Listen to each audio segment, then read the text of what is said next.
Who needs to strike gold on Sunday? And Cam, let's start with you and San Francisco's defense. I mean, we're going to stay biased, and we're going to talk about the D-line at all times. So let's start off with, probably the obvious. The guy who signed a $84 million contract this offseason, and Javon Hargraves. I mean, he's one of the monsters in the middle with him and Eric Armstead, but Javon Hargraves is going to, have to be that monster that he is, penetrating back into the backfield, make sure Pat Mahomes can't be Pat Mahomes. He can't, get him outside the pocket. He can't let him escape. This is going to take a game plan to really reel in Pat Mahomes. So it starts with my guy, Javon Hargraves. What do you have, 7 sacks this year? He's that guy that you sort of can rely on to know that he's still giving you everything he's going to give you. And it's time to put Pat Mahomes on the ground. Cam, I'm going to stick with the defensive line. I'm going to go with Chase Young, though. I'm going with Chase Young because you got to look at him. In 2020, he was the 2nd overall pick. He was the AP Defensive Player of the Year. 2021, he tore that ACL, had the quad that was torn as well. Took him 2 years to get back. At the start of this season, he was with Washington, had 5 sacks in 7 games. The 49ers made the trade to bring him, to match him up with Bosa on the other side. Since he's been with San Francisco, he's only had 2.5 sacks and only 1 tackle for loss. This is his opportunity, showcase in the Super Bowl on the edge, bringing that heat, because the 49ers don't like to blitz. They like to rush just 4 guys. And so putting that pressure on Patrick Mahomes, as you said, from the inside with Hargrave, but on the outside, we know what Bosa's going to do. Chase Young needs to step up. I'm going to the defensive backfield with Ambry Thomas, who technically isn't a starting cornerback. He rotates in with Travarius Ward and Deommodore Lenoir. But right now, his claim to fame in the playoffs is struggling against the Green Bay Packers. I mean, they were going after him, and they were succeeding. Now, he played better against the Detroit Lions, only came after him 4 times, and he allowed only 2 receptions. But it's like going to the gym. It takes 3 weeks to gain the muscle, 1 week to lose it. The reputation that he had against Green Bay is still there. And also, he's a little banged up. You have to rotate corners. You have to have fresh legs. He has to play, and he has to play better. Well, you and me, same. Not surprising given our educational background. Quarterback, pass rush. Nick Bosa, 10.5 sacks this regular season, 2 in the postseason. And look, we've all mentioned a bunch of good defensive players, and football is math. It's 11 on 11.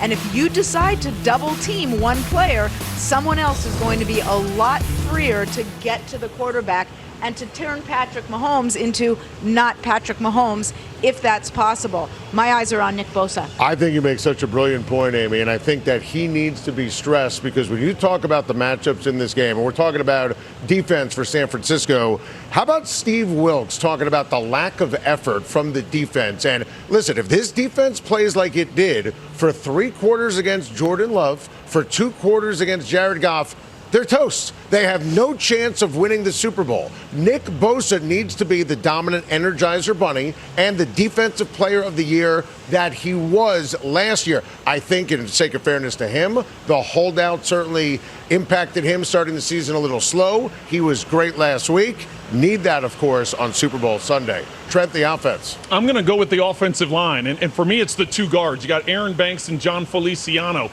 They've got the task of taking on Chris Jones. Chris Jones is a game wrecker. He has showed that time and time again in big games, in playoff games, and in Super Bowls. So if they're matched one-on-one with Chris Jones, they've got to find a way to get it done. Aaron Banks is just in his 3rd year. Feliciano is on his 4th team in 9 years, his 1st year with the San Francisco 49ers. But the task they have is that interior part of the line, specifically Chris Jones. And rolling with them will be Kyle Juszczyk. I expect a big game out of him blocking. You just mentioned Chris Jones. They can't be in a situation where they say, hey, George Kittle, we'd love to release you, but we need help blocking. They have to let Kittle be out there and be a wide receiver, which comes down to Kyle Juszczyk, who has really soft hands. So even when he is out on a route, look, you got Debo over there, you got Brandon Ayuk over there, you got Christian McCaffrey. He's going to get their worst defender, and Kyle Juszczyk can win that battle 10 times out of 10.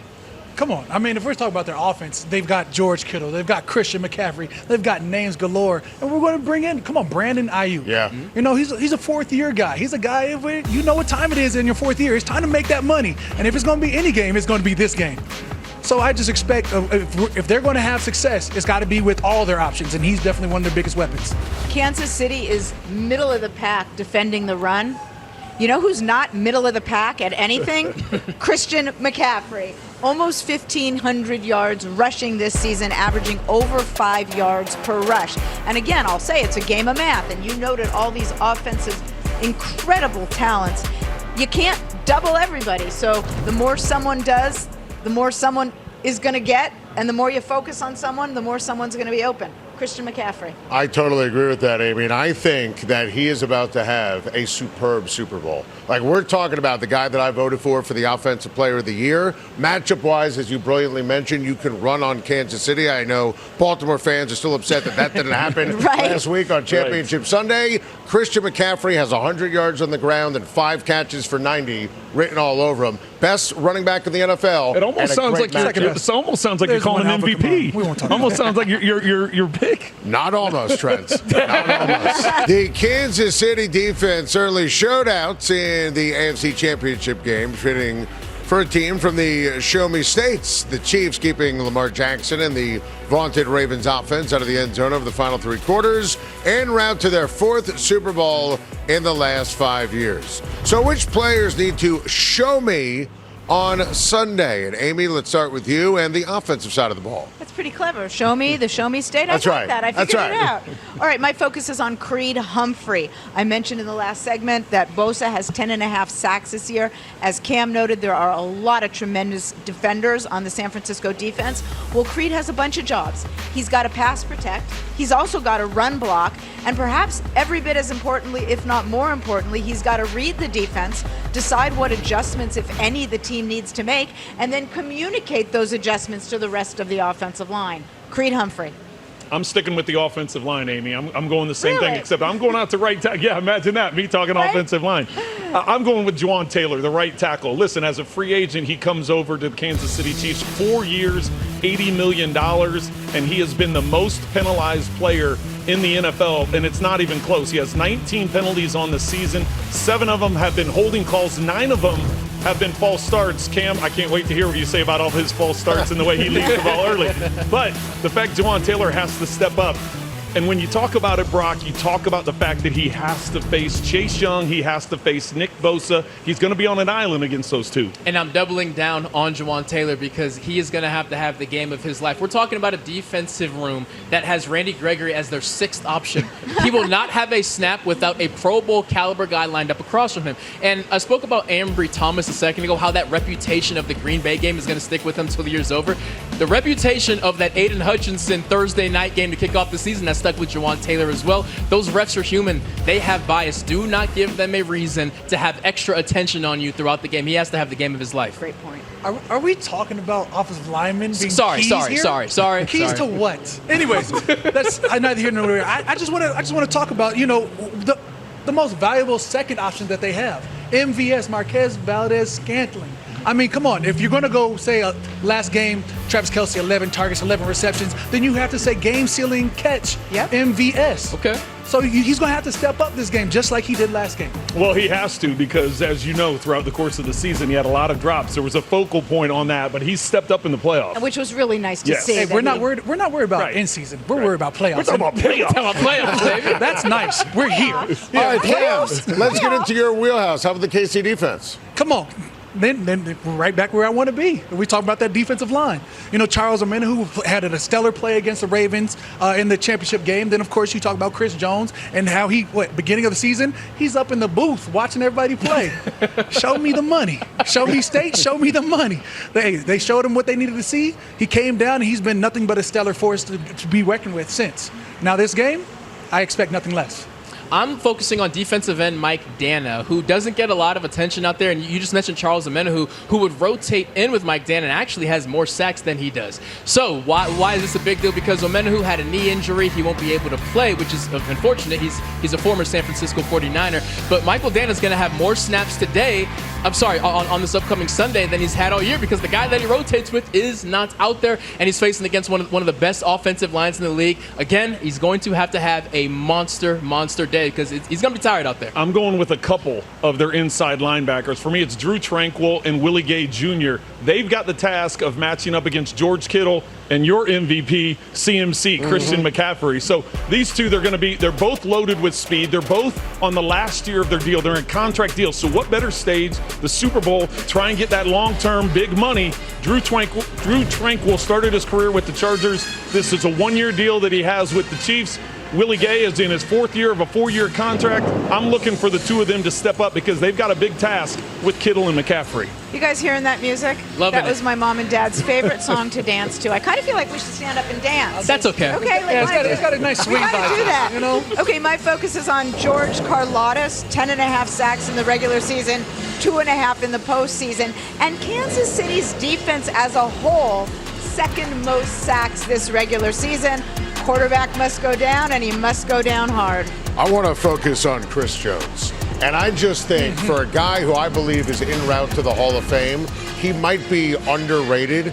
You know, oftentimes, and I'm guilty of this, we always focus on what went wrong in a particular play. When Josh Allen missed a receiver in the end zone on the divisional round, it was, oh, that's a bad read. That's a bad throw. Deion Dawkins, he got blown up. No.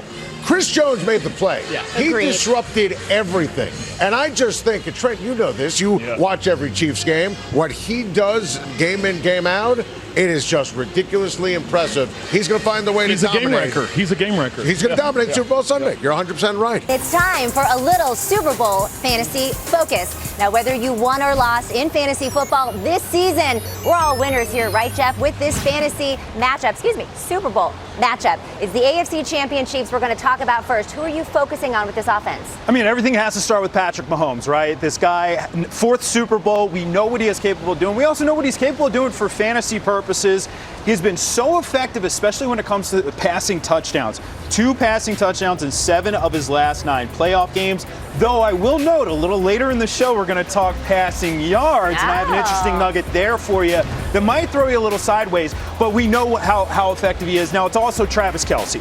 11 catches in the conference championship game, 3 touchdowns over his last 2. Remember that time when everybody said, oh, he's all washed up right now? That is not happening. 12 straight playoff games with 70-plus yards. If they win, he's going to be a big part of it, but he's also going to be a big part of fantasy. Hard to argue with that. Kelce is an automatic to find the end zone as well. I like the value for him to score first for the Chiefs. It's at plus 330. He has scored first for KC in 5 of the last 6 playoff games, not to mention in the last Super Bowl. Now for the NFC champion, the 49ers. Jeff, this offense is stacked. Last night at opening night, they didn't have enough podiums for all of their stars. Who do you focus on here?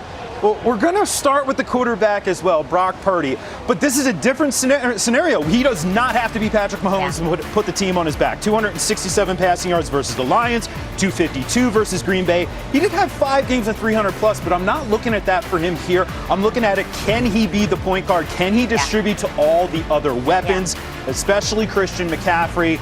Awesome. 24 touches in both playoff games, 100 scrimmage yards or 100-plus in 10 of his last 11. He's a dominant force of nature and an incredible offense for him. He's obviously going to be the chalk for fantasy. Absolutely. I love Christian McCaffrey for MVP as well. Now for the Chiefs on the defensive side of the ball. One of the best in the league, especially the pass defense. Who are we looking at here? Snead?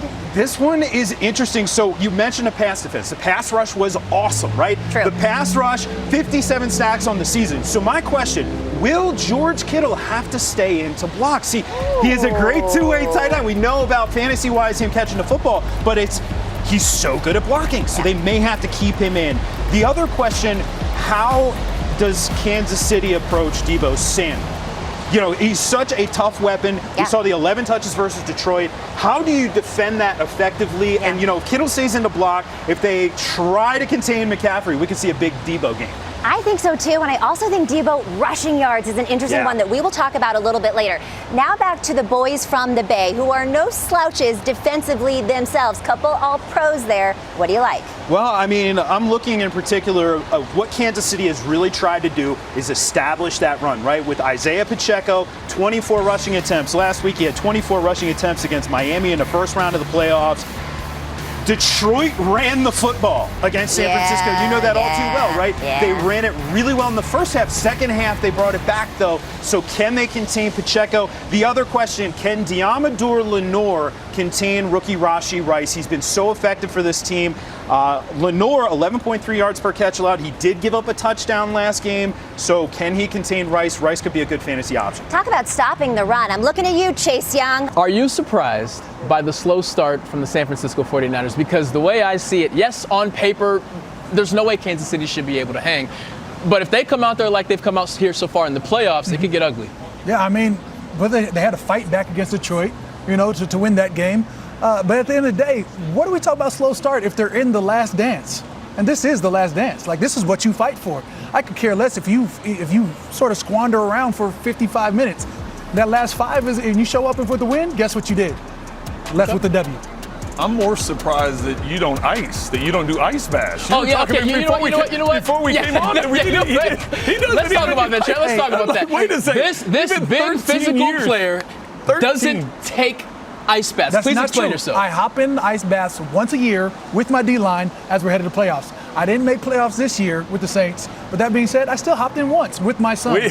My 8-year-old, we hopped in, and he looked at me and was like, "Dad, you don't ice bath?" I don't, but here we are. I can't believe 13 years playing defensive end. Hey, that's impressive. But now back to the game. Absolutely. Now back to the game. As far as the 49ers, like you said, they're finding ways to win. They played bad in the first half against Detroit. They found a way to come back in the second half, both defensively and offensively. I know the offense and Purdy are getting the attention because they were the one putting the points up on the board, but the defense changed things around in the second half as well. So whether or not they get off to a slow start, you have to remember last time these two teams played 4 years ago, they had the lead going into the fourth quarter. So it's about what they do at the end of the game, finding ways to win, and that's what it's all about, finding ways to win. Finding ways to win. I have a question for both of you. Cam, we're going to start with you. They always say the game slows down as you get older. But do you ever get to a point when you get to your 13th, 14th year where the game speeds up again? Man, I think the game is probably the slowest it's ever been.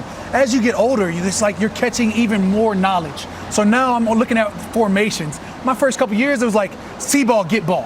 Yeah. Oh, this fat person is in front of me. These are the ways to defeat this fat person. Or you call them offensive linemen. I mean, whatever.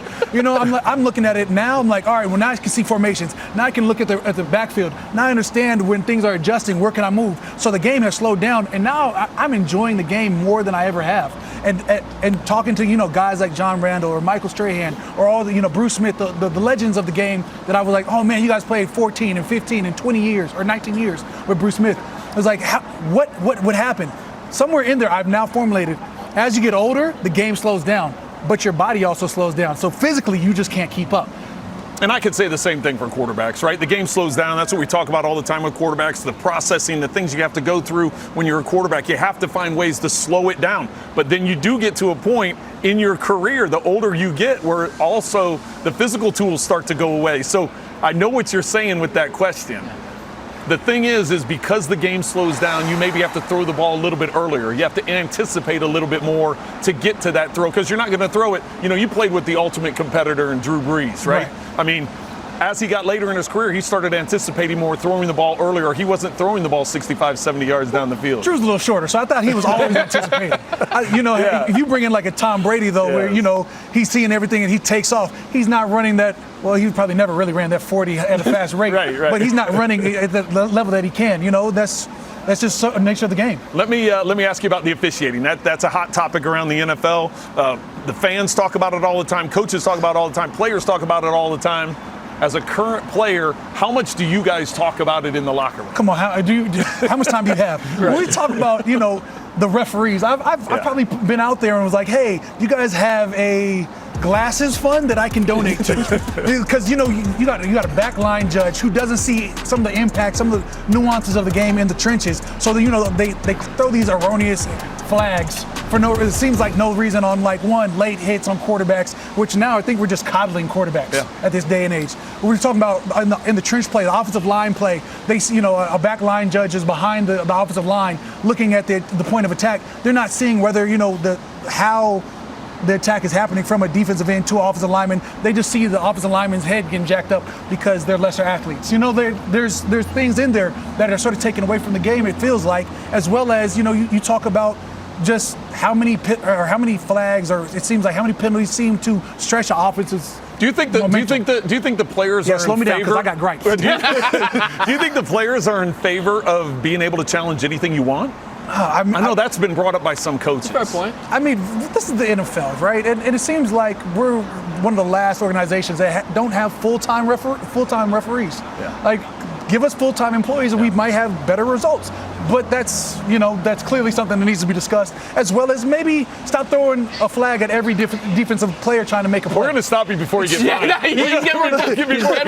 Aditi Kinkwabala with the Chiefs, AJ Ross with the Niners, and it's time right now for our team reports presented by Old Trapper. And Aditi, welcome to Vegas. What's the latest?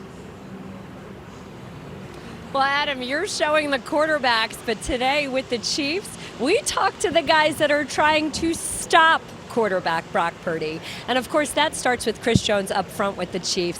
And it really truly starts with Steve Spagnuolo's defense. This is a defense that's been multiple years in the making.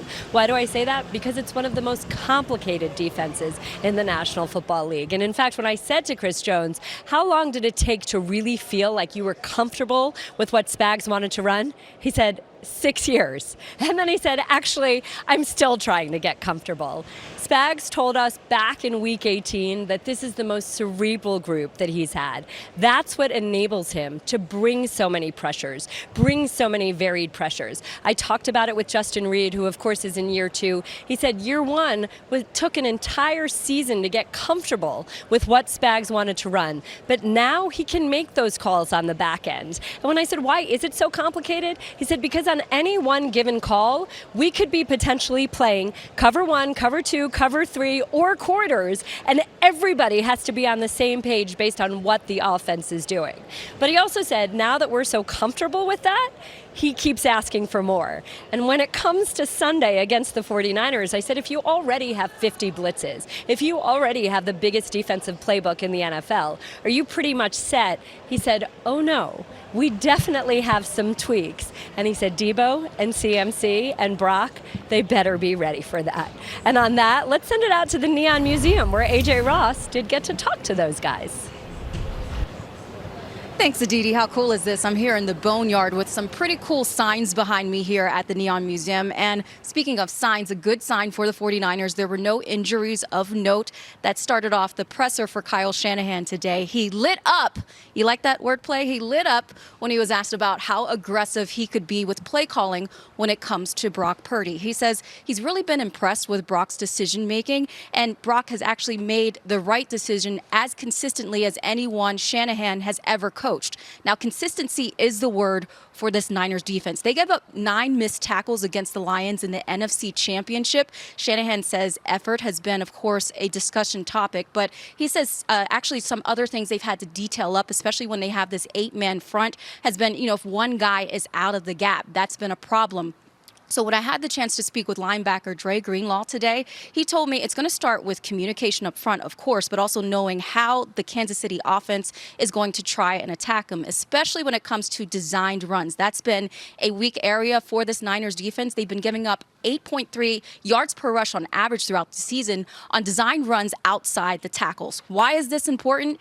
Kansas City has averaged 5 yards per rush on those design runs, and they really like to run them. I also spoke with Javon Hargrave about this topic. He says they have to get back to the basics and the standard of football. They like to play on that side of the ball. He says they have to play a physical and have everybody rushing to the ball at once. That's, of course, going to be key in this matchup, Adam.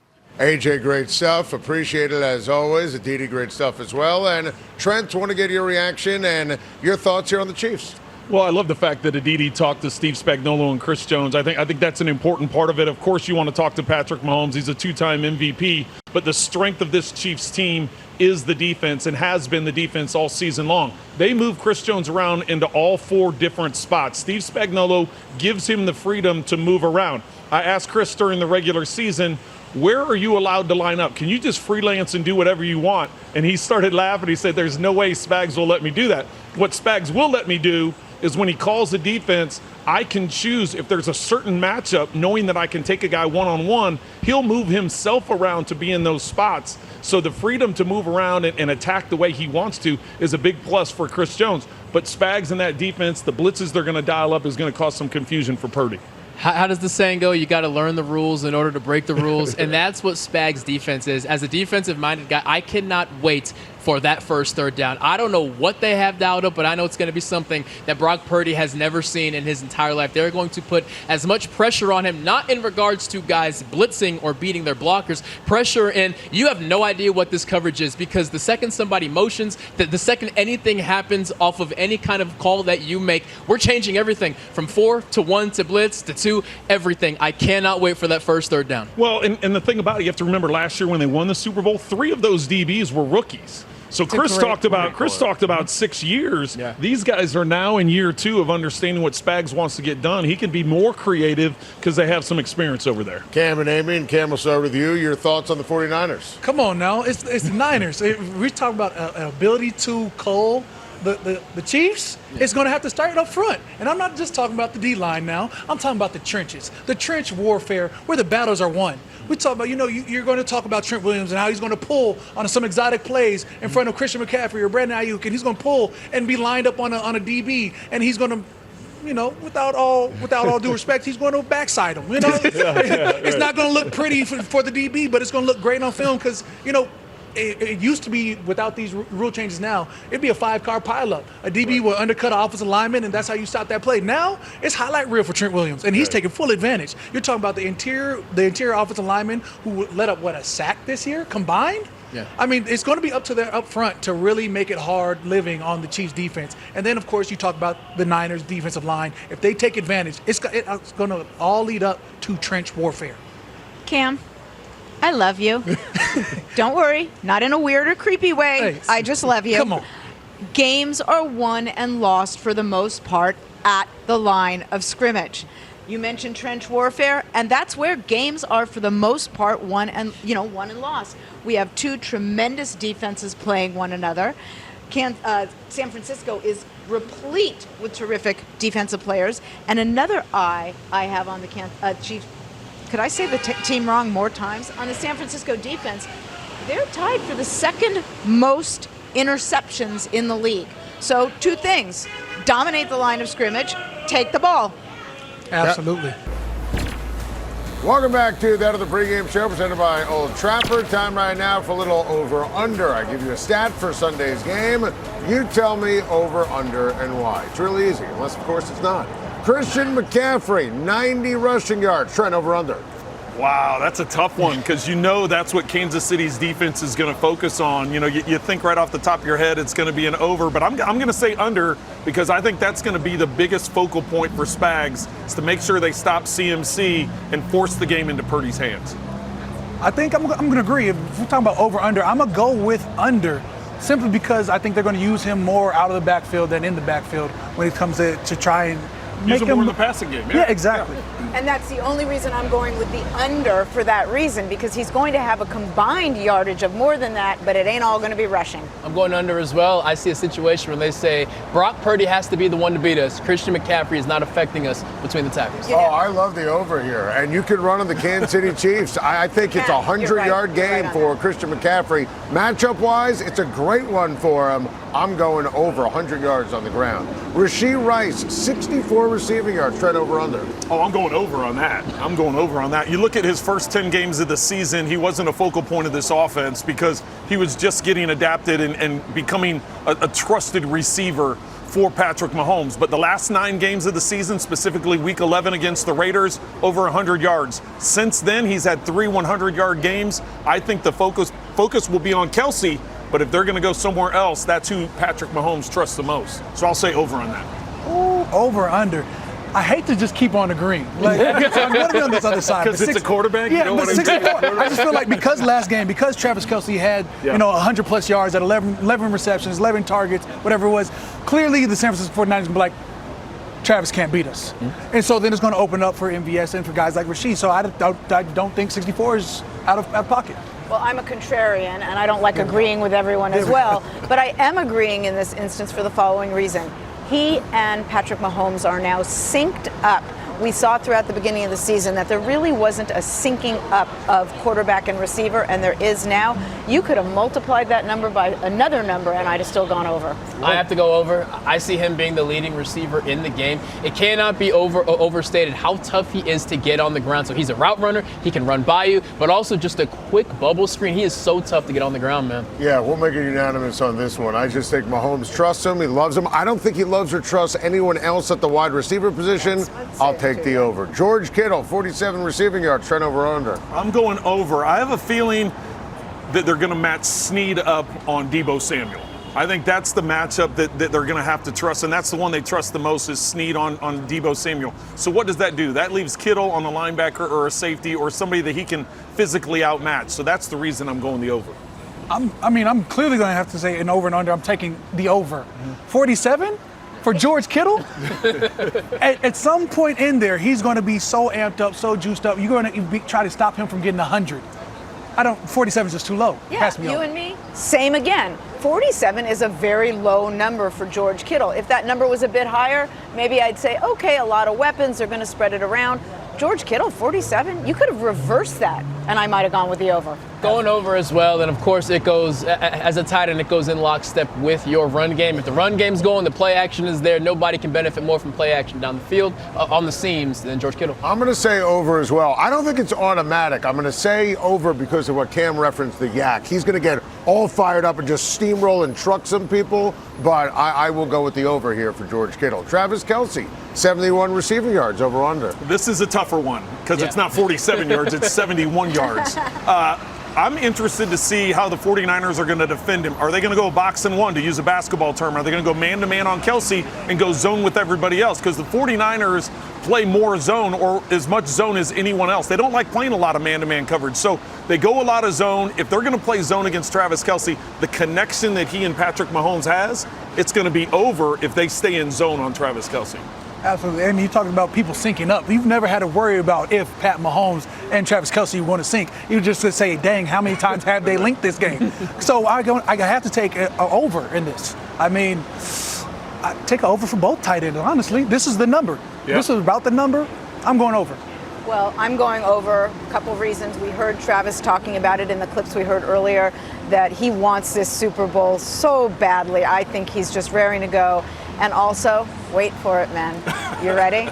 Are you ready for it? It's karma. I love it. I love it. I'm definitely going over. The one disappointing thing from this 49ers defense, which Trent mentioned, runs so much zone, is Greenlaw and Warner can be targeted. We saw what Zay Flowers did to them on Christmas night. You know where those linebackers are going to be. You put Kelce where they're going to be, and he's going to win that matchup. Over. All right, I'm going to take the over as well. Let's get into some fun ones here with the quarterbacks.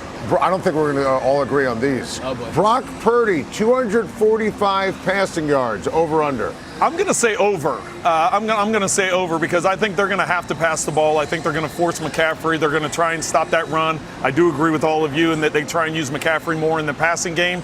I think that's the reason why he'll be over 245. Yeah, see, I'm right on that. 245 is right at that cusp. I'm probably going to say over just as well because with the amount of weapons they have, Deebo Samuel's at Brandon Ayuk, we talk about CMC out the backfield. I just don't see him not going for 250. Have we been at the 250 mark? We could have argued. See, Cam, our producer, is very, very adept at this. She finds that number that makes it very, very, very hard. I'm going to go over for two reasons.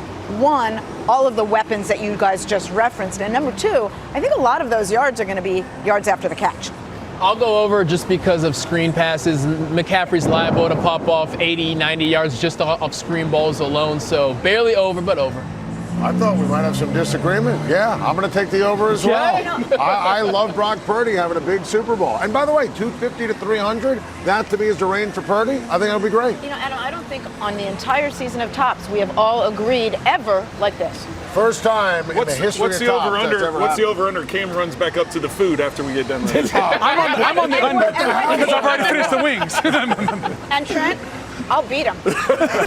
Youth may be on fire, but Christian McCaffrey led the league in rushing this season. But will he lead the 49ers to Super Bowl glory? I think it's safe to say that I'm willing to put a little bit of a wager on that one. Time now for the wager wheel. We're spinning the wheel and giving our corresponding picks. So spin away, Will. What you got for us? What do we got? Pass Passing yards in the over, Jeff. Passing yards in the over. All right. I may have to pull a little bit of an audible here because I don't like the over on either of the passing yards. So let's go to Patrick Mahomes. The line currently 261.5. He has been under that in 2 of 3 playoff games, 5 of his last 6. And I don't think this is a game where Patrick Mahomes is necessarily going to have 300, 350 passing yards for the Kansas City Chiefs to be competitive. I said earlier in the show I expect to see a lot of Isaiah Pacheco, so I know it's not fun, but I'm going to take the under on the passing yards. Tough start for the wager wheel because I'm also pulling an audible on this one. Mahomes over 1.5 passing touchdowns. It is Patrick Mahomes. He's thrown for multiple touchdown passes in 11 of 19 games this season. And while the San Francisco 49ers defense is very bend but don't break in the red zone, again, it's Patrick Mahomes. He is number 2 in the NFL with 24 touchdown passes inside the 20-yard line this season. Up next, the wheel's spinning again, and let's see where it lands. Receptions and the under. I hate to do this, but I gotta go Kelsey, under 6.5 receptions. Don't get mad at me, Swifties, here. I think he has a good game. I just think this is an overreaction to that AFC Championship game. I like him to get 6. I don't necessarily like him to get 7. Why? So you got All-Pro Fred and Dre Greenlaw clogging up the middle there. That is pretty tricky. Now, I'm going to go to the other team, and sorry, Katie, got to do this, though, on Brandon Ayuk. The current line is 4.5. He's had 3 catches in each of his last 3, but that's not the primary reason why I like the under here. The primary reason is because of L'Jarius Sneed. Now, I do not think we see Sneed on Deebo Samuel for a lot of this game because Deebo Samuel will be in the slot where he's going to see more McDuffie. So L'Jarius Sneed on Brandon Ayuk, that is a tough matchup. Only a 52% catch rate for Sneed on the season, and that's despite shadowing a whole bunch of number 1s throughout the course of the year. That is very interesting. I did not know that fact. Right, spin the wheel again, and this time it is landing on rush yards and the over. Okay, all right. So I know what you're trying to do here, Wheel. I see it, but I'm not taking the cheese. I'm not going McCaffrey. I'm not going Pacheco. You know what I'm doing? I'm going back to Mahomes, baby. Ooh. Mahomes right now, 26.5.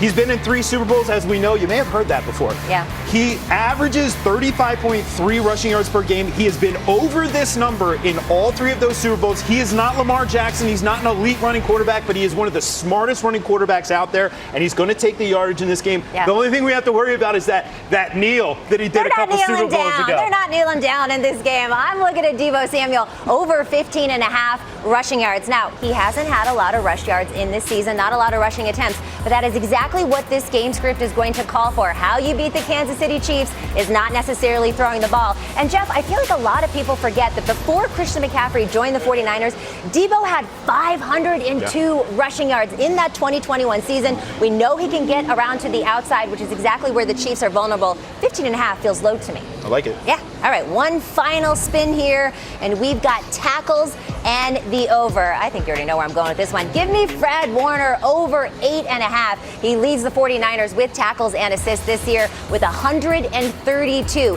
He averages just about this number, just over 8 per game this season. But Jeff, in the postseason, 20 total tackles and assists. 13 of those came against Detroit in that NFC Championship game. I expect All-Pro Fred to be All-Pro Fred.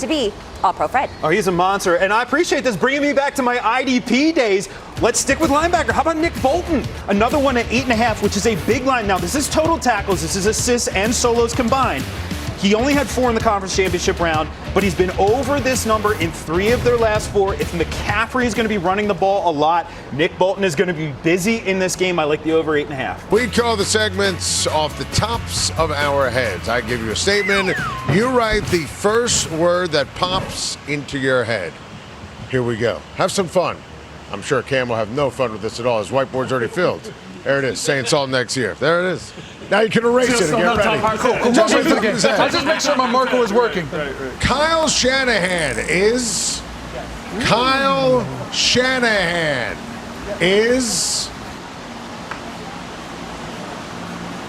Just one word? Unproven. Bear with me now. Unproven in the big game. We saw what happened with the Falcons with the blown lead. We saw the blown lead the first 2 times these teams faced off. He has to show that he can get the job done at the end of the day. I mean, well, I'm going to go mad scientist because he has so many weapons and he uses all of them in his arsenal. Want to feel old? When his dad was coaching for us, he was running around the building as a teenager.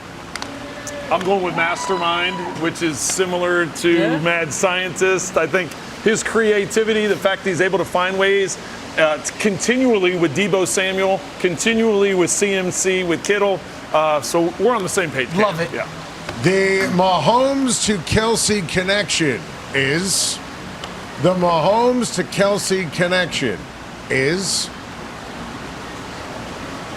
Love that. automatic. They don't have to think. They exchange one look, and they know exactly what the other's thinking. Trent. I'm going mind-blowing because the fact is, and I've asked both of them this, how much of it is improv? And they said, well, we have the play that's called. We know what play we're going to call. It's just Travis has the flexibility to adjust it based on what he sees the coverage do. So the fact that they're on the same page is amazing. Delicious. It is a delicious syncing up. Were you just Googling how to spell a word? Hey, I had to make sure I was right. I was like, there's two L's somewhere because they're unparalleled. Spelling's optional, by the way. You're fine, Ken. No. It's always important. We don't have to get things wrong. I don't think the camera saw him Googling. It's perfectly fine. I'm not ashamed of my game. Listen, Right in all counts. I wanted to make sure we knew what was going on. I like it. We don't back down. We get right. We get it right. I was impressed with the dedication to the cause. Absolutely. It's our education. That's Adam. right. No doubt. Blank will surprise everyone on Sunday. Blank will surprise everyone on Sunday. Player, score. Wow. Jair Brown, the key to the game as far as I'm considered. The young rookie is about to have the game of his life, and if he does not ball out, San Francisco cannot win.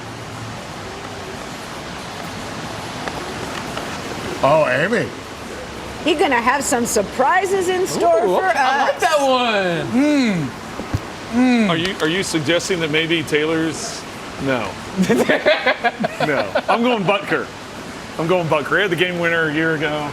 I think he comes up with a big kick again. I like Chase it. Young. Oh, I called him out earlier in the show. There's a reason why, these Ohio State guys have such a great situation in terms of being in the NFL. They show up when it matters, and this game matters the most. Brock Purdy isn't Mr. Irrelevance. He is Mr. Blank. Mr. Blank. It's a good one. He has shown us the last two games. He has ice in his veins, and he doesn't lose focus. Trent. I'm going with consistent. You look over he's 17-4 in the regular season as a starting quarterback, 4-1 in the playoffs as a starting quarterback. Consistently, for a guy this young to be as good as he's been, it's pretty amazing. Mr. Distributor, all this game manager mumbo jumbo. You're not winning a game without your point guard. He's loaded with weapons. All he has to do is get it to the right guy on time, and he's capable of that. Mr. Arizona.